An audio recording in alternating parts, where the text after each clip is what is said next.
1960-കളിൽ അമേരിക്കയിൽ let's make A deal എന്നൊരു television show telecast ചെയ്തിട്ടുണ്ടായിരുന്നു.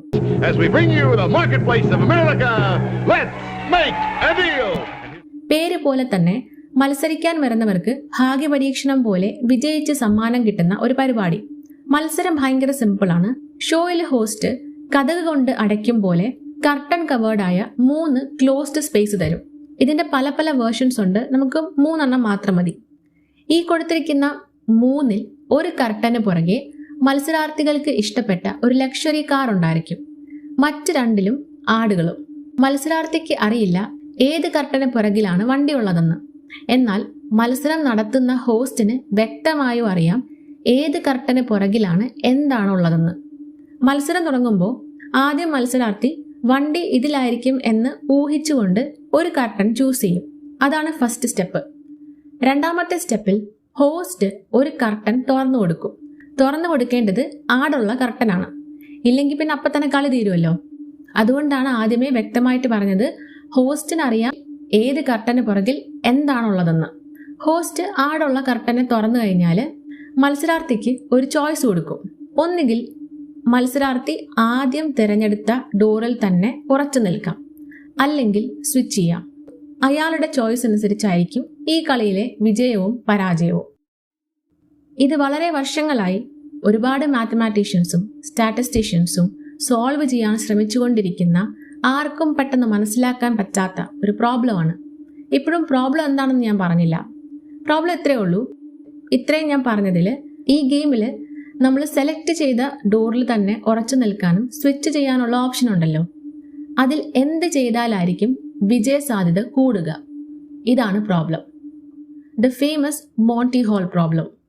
ഈ പരിപാടി ഒറിജിനലി ഹോസ്റ്റ് ചെയ്ത വ്യക്തിയുടെ പേര് മോണ്ടി ഹോൾ എന്നായതുകൊണ്ടാണ് ഇത് മോണ്ടി ഹോൾ പ്രോബ്ലം എന്ന് അറിയപ്പെടുന്നത്. ഇതൊരു തോട്ട് എക്സ്പെരിമെന്റ് ആയിട്ടോ പാരഡോക്സ് ആയിട്ടോ ഒക്കെ കണക്കാക്കാം. ഈ ഗെയിം ഒറ്റ നോട്ടത്തിൽ കാണുമ്പോൾ ആരായാലും വിചാരിക്കും ഇറ്റ്സ് പ്യുവർലി ലക്ക്, ഭാഗ്യമുള്ളവനായിരിക്കും ജയിക്കുന്നത്. അങ്ങനെയല്ല, ഇതിനും ഒരു സ്ട്രാറ്റജി ഉണ്ടെന്ന് കാണിച്ചു തന്ന, എന്നാൽ അത് കാണിച്ചു തന്നതിന് ഒരുപാട് കളിയാക്കൽ ഏറ്റുവാങ്ങിയ വ്യക്തിയാണ് മാരിലിൻ ബോസ് സവാന്ത്. 1985 മുതൽ 1989 വരെ ഗിന്നസ് വേൾഡ് റെക്കോർഡിൽ ഹയസ്റ്റ് ഐക്യു ഉള്ള വ്യക്തി എന്ന് രേഖപ്പെടുത്തിയ ഒരു അമേരിക്കൻ യുവതിയാണ് മാരിലിൻ. 1986 മുതൽ മാരിലിൻ പരേഡ് എന്ന അമേരിക്കൻ മാഗസിനിൽ എല്ലാ ഞായറാഴ്ചകളിലും ആസ്ക് മാരിലിൻ എന്നൊരു കോളം എഴുതുമായിരുന്നു.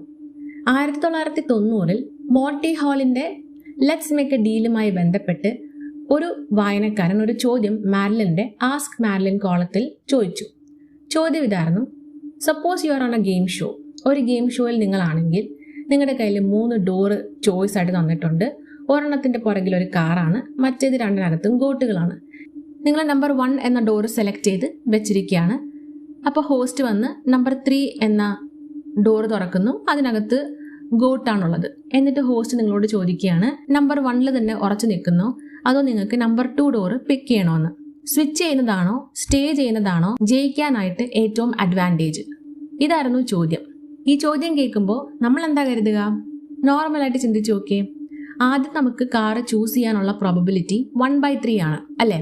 3 ഓപ്ഷൻ, ഒരു കാർ, 1/3 ആണ് പ്രോബബിലിറ്റി കാറ് ചൂസ് ചെയ്യാനുള്ളത്.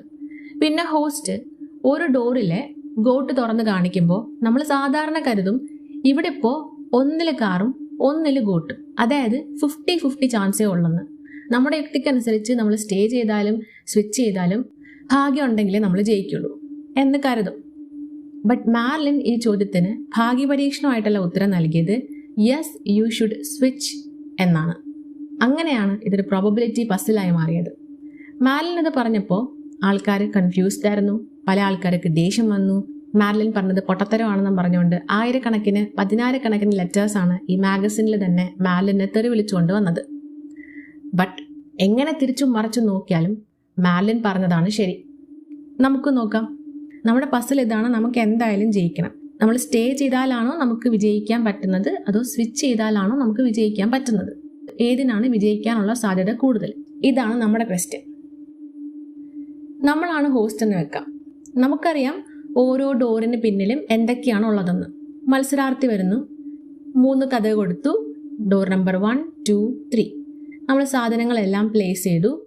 Got, car, got. ഇങ്ങനെയാണ് നമ്മൾ പ്ലേസ് ചെയ്തത്. കണ്ടസ്റ്റന്റ് വന്നു. അയാൾ ആദ്യം ഡോർ നമ്പർ 1 സെലക്ട് ചെയ്തെന്ന് കരുതുക. അടുത്ത സ്റ്റെപ്പ് നമ്മൾ ഡോർ തുറന്ന് കാണിക്കണം. നമുക്ക് 2 തുറക്കാൻ പറ്റില്ല, കാരണം അതിൽ കാറാണുള്ളത്. അപ്പോൾ we are forced to open door number 3. ഈ സിനാരിയോയിൽ കണ്ടസ്റ്റന്റ് ജയിക്കണമെന്നുണ്ടെങ്കിൽ അയാൾ സ്വിച്ച് ചെയ്യണം, അല്ലേ? നമ്പർ 1 വിട്ടിട്ട് നമ്പർ 2 അയാൾ സ്വിച്ച് ചെയ്യണം. ഇനി അയാൾ ആദ്യം ഡോർ നമ്പർ 2 ആണ് പിക്ക് ചെയ്യുന്നതെങ്കിൽ നമുക്ക് 2 ഡോർ തുറക്കാം. 2ഉം ഗോട്ടാണ്. അതിൽ ഏതെങ്കിലും ഒരെണ്ണം നമ്മൾ തുറക്കുന്നു. അപ്പോൾ നമ്മൾ നമ്പർ 3 തുറക്കുകയാണെന്നുണ്ടെങ്കിൽ അയാൾക്ക് ജയിക്കണമെന്നുണ്ടെങ്കിൽ അയാൾ സ്റ്റേ ചെയ്യണം. ഓക്കെ, അടുത്തത് അയാൾ ചൂസ് ചെയ്യുന്നത് നമ്പർ 3 ആണ്. അങ്ങനെയാണെങ്കിൽ നമുക്ക് നമ്പർ 2 ഓപ്പൺ ചെയ്യാൻ പറ്റില്ല, നമ്പർ 1 നമ്മൾ ഓപ്പൺ ചെയ്യുള്ളൂ. ഈ കേസിൽ അയാൾക്ക് ജയിക്കണമെന്നുണ്ടെങ്കിൽ അയാൾ സ്വിച്ച് ചെയ്യണം. അപ്പോൾ നമുക്ക് പ്രോബബിലിറ്റി നോക്കാം. സ്റ്റേ ചെയ്താൽ എങ്ങനെ, സ്വിച്ച് ചെയ്താൽ എങ്ങനെ? ആദ്യം നമുക്ക് സ്റ്റേ ചെയ്യുന്ന നോക്കാം. സ്വിച്ച് ചെയ്യാതെ സ്റ്റേ ചെയ്യണമെങ്കിൽ ദാറ്റ് മീൻസ് നമ്മൾ ആദ്യം സെലക്ട് ചെയ്യുന്നത് എന്തായാലും കാറുള്ള ഡോർ ആയിരിക്കണം, അല്ലേ? Total option 3. ആൻഡ് കാർ ആണെങ്കിലോ ആകെ ഒരെണ്ണവേ ഉള്ളൂ. സോ സ്വിച്ച് ചെയ്യാതിരിക്കണമെന്നുണ്ടെങ്കിൽ അല്ലെങ്കിൽ നമുക്ക് സ്റ്റേ ചെയ്യണമെന്നുണ്ടെങ്കിൽ ജയിക്കാനുള്ള പ്രോബബിലിറ്റി 1/3 ആണ്. ഈ കേസിൽ തോൽക്കാനുള്ള സാധ്യതയാണെങ്കിൽ 2/3. ഇത് സ്റ്റേ ചെയ്യുമ്പോഴുള്ളതാണേ. ഇനി സ്വിച്ച് ചെയ്യാനുള്ള ഓപ്ഷനും നമുക്കുണ്ട്. അപ്പോൾ സ്വിച്ച് ചെയ്യണമെങ്കിൽ നമ്മൾ ആദ്യം ചൂസ് ചെയ്തത് തെറ്റാവണം, അല്ലേ? എന്നാലേ നമുക്ക് ജയിക്കാൻ വേണ്ടി സ്വിച്ച് ചെയ്യാൻ പറ്റുള്ളൂ. ആൻഡ് എത്ര തെറ്റായത് അല്ലെങ്കിൽ എത്ര വേണ്ടാത്ത ഓപ്ഷൻ ഉണ്ട്? 2 എണ്ണം. 2 ആടുകളാണുള്ളത്. ആൻഡ് സ്വിച്ച് ചെയ്താൽ ഞാൻ ജയിക്കുകയും ചെയ്യും. 2 ഗോട്ടുണ്ട്. അപ്പം ആദ്യം ഞാൻ ഡോർ നമ്പർ 1 പിക്ക് ചെയ്താൽ നമ്പർ 3 അയാൾ തുറക്കും. നമ്പർ 2 ഞാൻ സ്വിച്ച് ചെയ്യും, ഞാൻ ജയിക്കും. നമ്പർ 3 ആണ് ഞാൻ ചൂസ് ചെയ്യുന്നതെന്നുണ്ടെങ്കിൽ അയാൾക്ക് നമ്പർ 2 തുറക്കാൻ പറ്റില്ല, അല്ലെങ്കിൽ നമ്പർ 1 തുറക്കും. നമ്പർ 2 ഞാൻ സ്വിച്ച് ചെയ്യും, ഞാൻ ജയിക്കും. അങ്ങനെ ഞാൻ സ്വിച്ച് ചെയ്താൽ എനിക്ക് ജയിക്കാനുള്ള പ്രോബബിലിറ്റി 2/3 തോക്കാനുള്ള പ്രോബബിലിറ്റി 1/3 ആകും. കമ്പയർ ചെയ്യാം. സ്റ്റേ ചെയ്താൽ ജയിക്കാനുള്ള പ്രോബബിലിറ്റി 1/3 സ്വിച്ച് ചെയ്താൽ ജയിക്കാനുള്ള പ്രോബബിലിറ്റി 2/3. ഇത്രയേ ഉള്ളൂ മോണ്ടി ഹോൾ പ്രോബ്ലം. ഇതൊരു സിമ്പിൾ സൊല്യൂഷൻ ആണ്. പ്രോബബിലിറ്റിയുടെ വലിയ വലിയ ഇക്വേഷൻസും തിയറംസും വെച്ചിട്ട് ഒരുപാട് എക്സ്പ്ലനേഷൻ ഉണ്ട്. ബട്ട് സംഭവം ഇത്രയേ ഉള്ളൂ, സിമ്പിളായിട്ട്. ആൻഡ് ഇതിനെ നമുക്കൊരു വെറിഡിക്കൽ പാരഡോക്സ് ആയിട്ട് വേണമെങ്കിലും കൺസിഡർ ചെയ്യാം. നമ്മൾ പറഞ്ഞ ഇൻഫിനിറ്റി ഹോട്ടൽ പാരഡോക്സിനെ പോലെ. അതും അതിന് തുടക്കത്തിൽ ഒരു എക്സാമ്പിൾ പറഞ്ഞിട്ടുണ്ടായിരുന്നു. എല്ലാ നാച്ചുറൽ നമ്പേഴ്സിന്റെ സെറ്റും എല്ലാ ഈവൻ നമ്പേഴ്സിന്റെ സെറ്റിനും ഒരേ വലിപ്പമായിരിക്കും എന്ന് പറഞ്ഞ paradox. Veridical paradox, which means counterintuitive ആയിരിക്കും. നമ്മൾ ഒറ്റ നോട്ടത്തിൽ കേൾക്കുമ്പോഴോ കാണുമ്പോഴത്തേക്കോ ഒരിക്കലും നടക്കില്ല എന്ന് വിചാരിക്കുന്ന ഉത്തരവായിരിക്കും നമ്മളൊരു എക്സാമ്പിളൊക്കെ വെച്ച് പ്രൂവ് ചെയ്ത് വരുമ്പോഴത്തേക്കും കറക്റ്റ് ആൻസറായി മാറുന്നത്. അങ്ങനെ ഒരു വെറിഡിക്കൽ പാരഡോക്സ് ആയിട്ടും മോണ്ടി ഹോൾ പ്രോബ്ലത്തിനെ കാണാം. ആൻഡ് ഇതിന്റെ തന്നെ വേറൊരു പഴയ വേർഷൻ ഉണ്ട്, 3 prisoners പ്രോബ്ലം. അത് പിന്നെ ഒരു വീഡിയോയിൽ നോക്കാം.